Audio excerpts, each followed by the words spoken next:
¿Desde cuándo sabemos que Massa va a ser el ministro? Jueves. Del jueves de la semana pasada, ¿no? Sí, totalmente. Por eso la gran expectativa es que haya medidas, no anuncios de deseos, ¿no? Así es. Bueno, veremos qué sucede. Le vamos a preguntar, ¿te parece si él nos va a traer el plan económico de Sergio Massa? Estoy hablando del Chino Navarro, Fernando Todo Chino debe Navarro, tener. que es el secretario de Relaciones Parlamentarias de la Jefatura de Gabinete. Buen día, Nación. ¿Cómo estás? Buen día, ¿cómo están? Un gusto. ¿Qué va a anunciar Massa? Esperemos, no seamos ansiosos. En un rato, 19:30 es lo que dijo tu colega.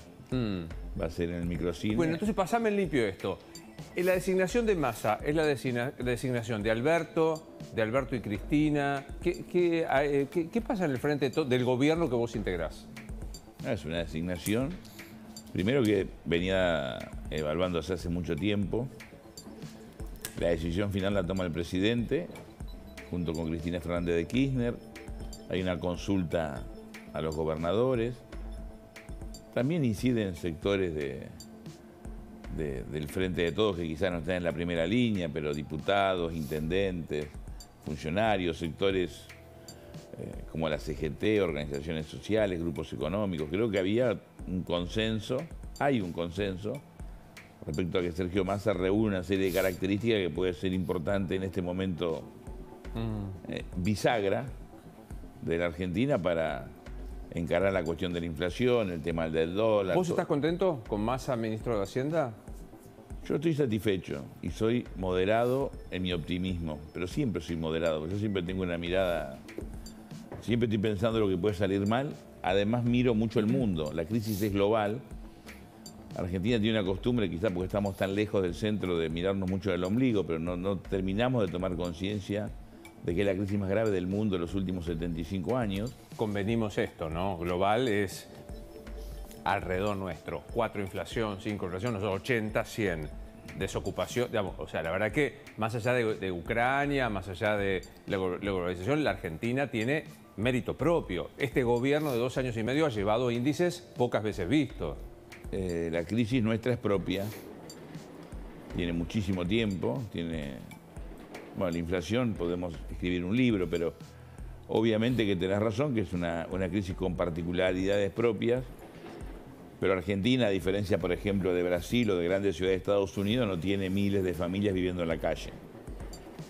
No estamos soportando la situación de los países europeos que dependen totalmente afectados por la crisis alimentaria y energética por la invasión de Rusia a Ucrania. Es decir, no estoy diciendo lo de la crisis global como excusa, sino que tomemos conciencia que ojalá no ocurra, pero esa crisis se puede agravar. Y va a afectar obviamente a Argentina y más, como bien vos señalás, pero yendo a Massa, tampoco quiero caer en el facilismo de creer que Massa nos va a salvar y si algo no sale bien, después le echamos la... Viste que nadie había votado, nunca nadie votó a Alfonsín, nadie votó a Menem, nadie votó a De la Rúa. Este es un país que después nadie votó a Alberto, ¿Eh? Parece que nadie votó a Alberto. Bueno, porque Cristina, viste que no nombró ningún ministro. Nadie nos hacemos cargo. Hablando de la sociedad, pero quienes tenemos más responsabilidad, que somos los dirigentes, más si estamos en el gobierno, sabemos que las soluciones de los problemas son colectivas, donde cada persona, en el marco del factor humano, juega un rol preponderante. Total. Y Sergio Massa lo va a jugar, pero también depende de todos los actores, también de la oposición, también de los sectores económicos financieros, también de los grupos mediáticos y por supuesto de la sociedad.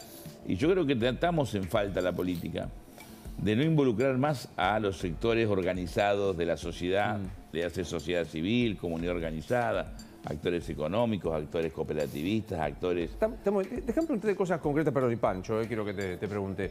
Cristina dice que ustedes tercerizan los planes sociales y se quedan con una parte. Bueno, no creo que haya dicho eso, pero suena feo. ¿Qué es quedarse con una parte? Y no es muy difícil, no hay mucha metáfora en quedarse con una parte. Por eso, pero yo no escuché decir a Cristina eso, por eso te pregunto. No, dijo que tercerizan, sí. Tercerizan y se aprovechan. No. Vos estás diciendo quedarse con una parte. Yo no escuché a Cristina decir eso. Pero no importa. ¿Qué quieres decir con quedarse con una parte? ¿Qué quiero decirte? Que algunos cobran un porcentaje, las organizaciones cobran un porcentaje de los planes, reconocido por el propio Juan Grabois en este mismo estudio, diciendo que para las estructuras y que el paso desde el dinero del Estado hasta quien lo tiene que recibir tiene una intermediación que va goteando en ellos. Primero... Estuve muy bien. La verdad que lo expliqué re bien. Lo explicaste bien. El grueso de la inversión social, que es de potenciar trabajo, no tiene ninguna intermediación, no gotea en ningún lado, porque se te deposita en tu cuenta y vos vas con una tarjeta y lo sacás en el cajero. Así que eso no. Ese es el 90% o 95% del gasto social, hablando del potenciar trabajo, que está mal denominado plan social, pero todos lo conocen como plan social porque es un programa ligado al trabajo. Por eso se llama salario social complementario, el potenciar trabajo. Los recursos que se asignan para pequeña obra en el barrio, para reciclado, para tareas educativas, para tareas vinculadas al cuidado de chicos o de ancianos o pibes ligados a las adicciones o a la producción de alimentos, etcétera, etcétera, etcétera, son giradas a ONG o a cooperativas que están auditadas por el Estado, debidamente auditadas. Ahí tengo que, perdón, pero digo, Grabois me dijo que los últimos 12 años no fue una sola persona a verlo. Bueno, yo te puedo mostrar un montón de auditorías, que la auditoría es la mejor, que es todos los días, no lo sé, yo no estoy en desarrollo social, pero están auditadas, porque existe la auditoría. Desde la Auditoría General de la Nación hasta los propios mecanismos de auditoría que tiene el Ministerio de Desarrollo de la Nación. ¿Vos decís que el Auditor General de la Nación va a ir a auditar los planes? No, pero vos podés empezar auditando como se audita toda la función pública y cuando ves algún número que no es consistente o algo que te parece raro, mandás a auditar en el territorio. Eso lo hace Desarrollo Social, pero además existe el control social. Si yo tengo...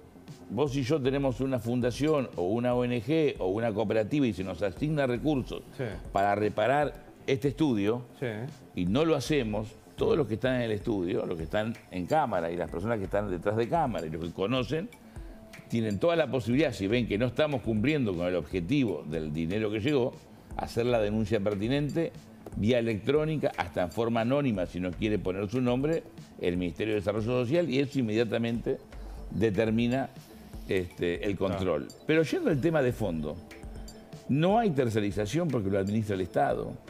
Los intendentes tienen todos una cantidad importante de potenciar trabajo, los gobernadores también. Y lo que deberíamos discutir es cómo hacemos que definitivamente esos potenciar trabajo, más los 8 millones de personas que trabajan, pero no con derechos, no con salarios dignos, sino en la absoluta informalidad, puedan ser parte de un proceso económico, porque hoy tenemos más de 8 millones de personas fuera de la economía ligada al Estado o fuera del mercado. Y eso no lo vemos, y si nosotros no vemos esos 8 o 9 millones de personas, difícilmente podamos reencauzar la realidad social argentina, construyendo un país equitativo en el mediano plazo, más allá de todas las medidas macro y todos los anuncios que hagamos. Sí, Pancho. ¿Qué pensás del salario básico universal? Viste que el diputado Marino juró por el salario básico. A mí me parece que en el marco excepcional, que es Viva Argentina y Vive el Mundo, todo tipo de plan que ayude a los sectores muy postergados no está mal.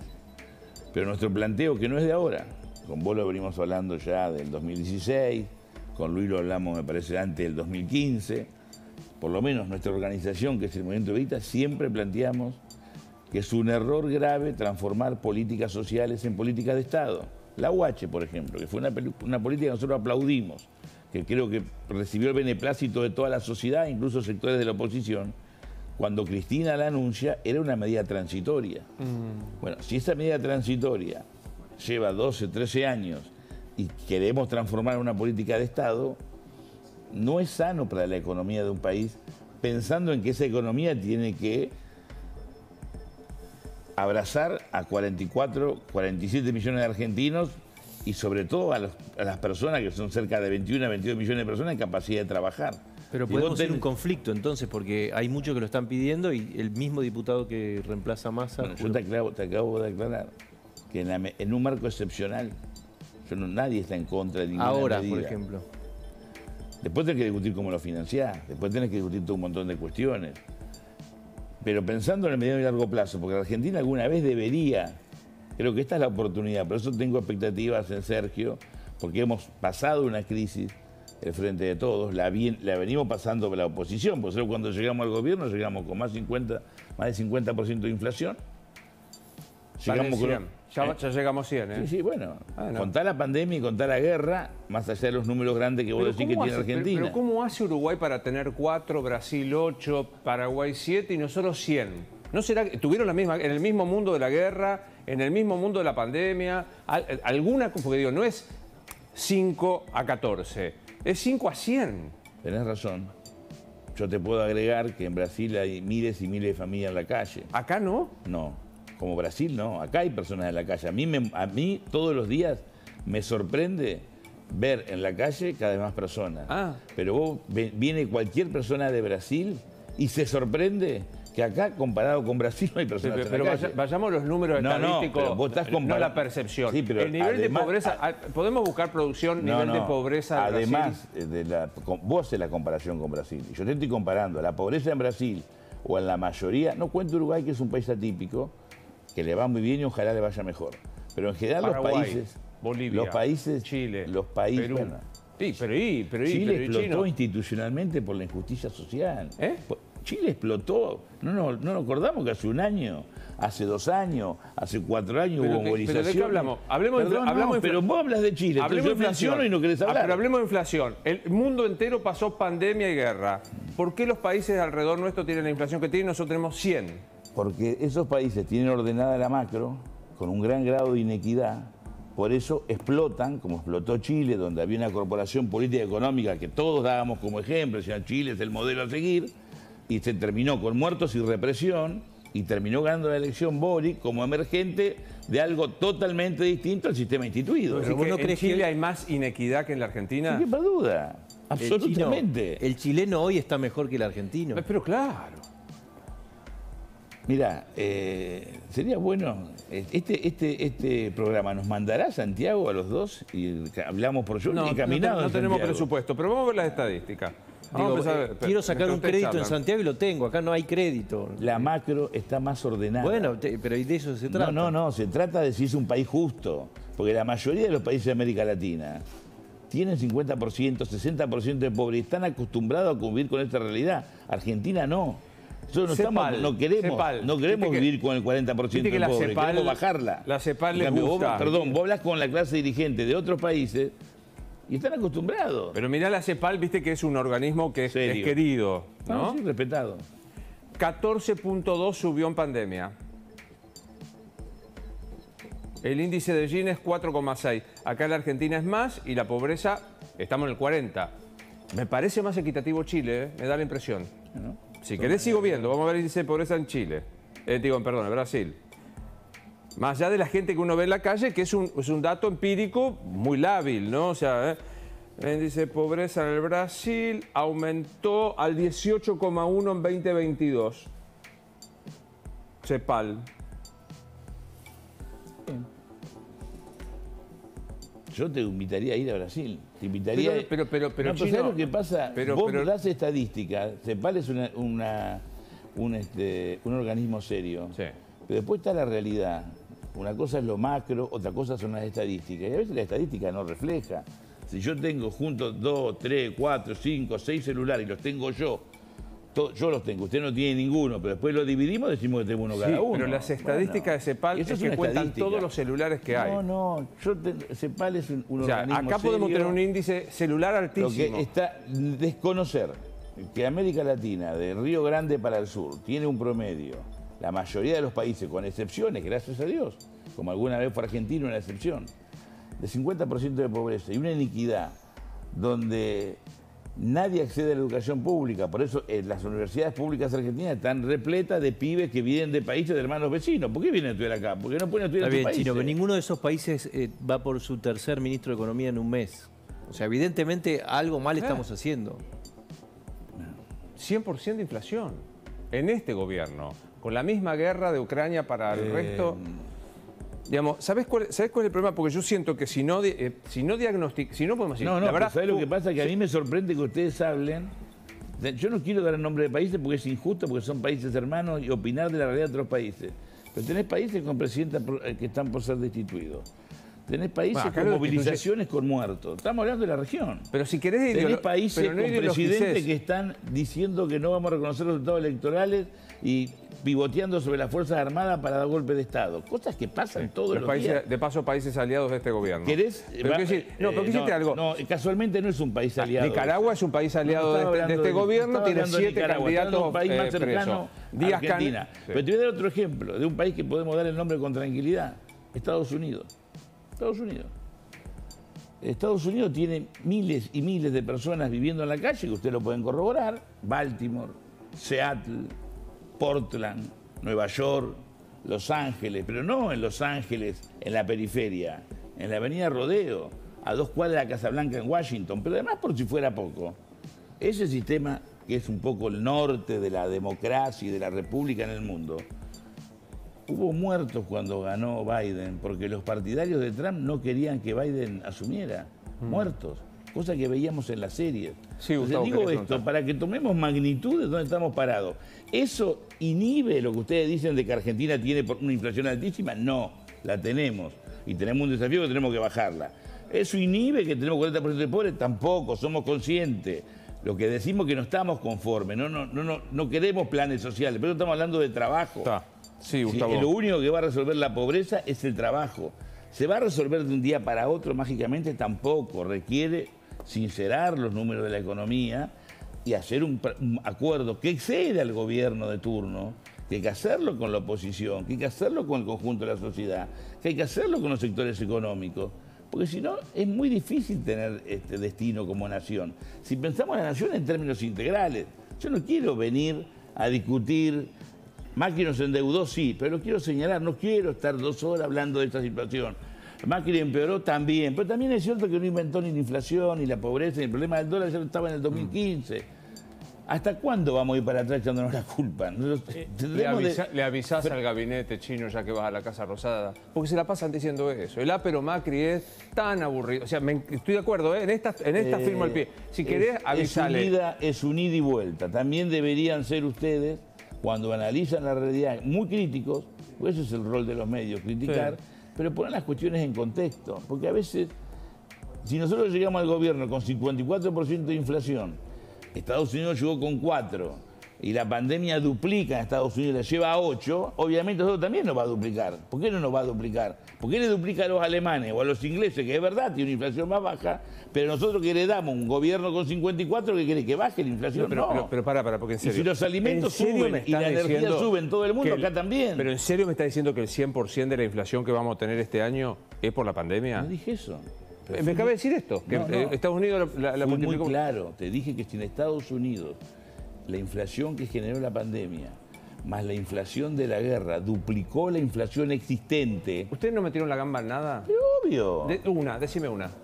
Creo que no hemos equivocado. Decime una.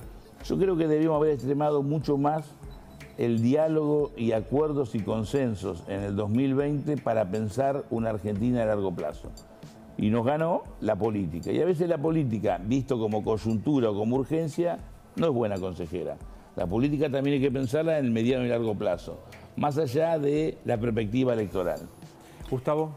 Usted dijo recién cuando empezó a hablar con Luis que la llegada de Massa se venía hablando de hace tiempo. Entonces, si se venía hablando de hace tiempo, ¿por qué estuvo Batakis 30 días o 25 en los cuales el dólar se disparó, hubo corrida, aumentaron los precios? Pero no estarían dadas las condiciones para que asumiera con los requisitos que se requerían. Lo importante es que va a asumir ahora. Mirando para atrás, yo puedo... Pero los precios aumentaron, ¿eh? Y sí, mucho. Mirando para atrás, yo puedo suscribir, pero cuando asumió Batakis, no asumió con la intención que eso ocurriera. Bueno, ocurrió. A veces la economía hoy es mucho más sensible que hace 30, 40 años, y hay variables que el dólar blue, que a priori no incide en la plaza, cuando forma parte del sentido común imperante incide, porque el último almacenero de Chaco, hasta el que está en la Cárcova, que está en Caballito, por las dudas remarca porque no sabe si va a poder reponer. Y no es un problema de ni el imperialismo ni el sistema financiero, es la incertidumbre que vos tenés como ciudadano. Y también tenemos que saber que los ciudadanos tienen temor, que tienen incertidumbre, porque a veces los políticos, los funcionarios o este gobierno no damos señales claras. O damos señales claras, pero si él no me entiende, por más que yo me esmere, tengo que reconocer que mi señal no es tan clara. Gracias por venir. No, gracias a ustedes. Pequeña pausa.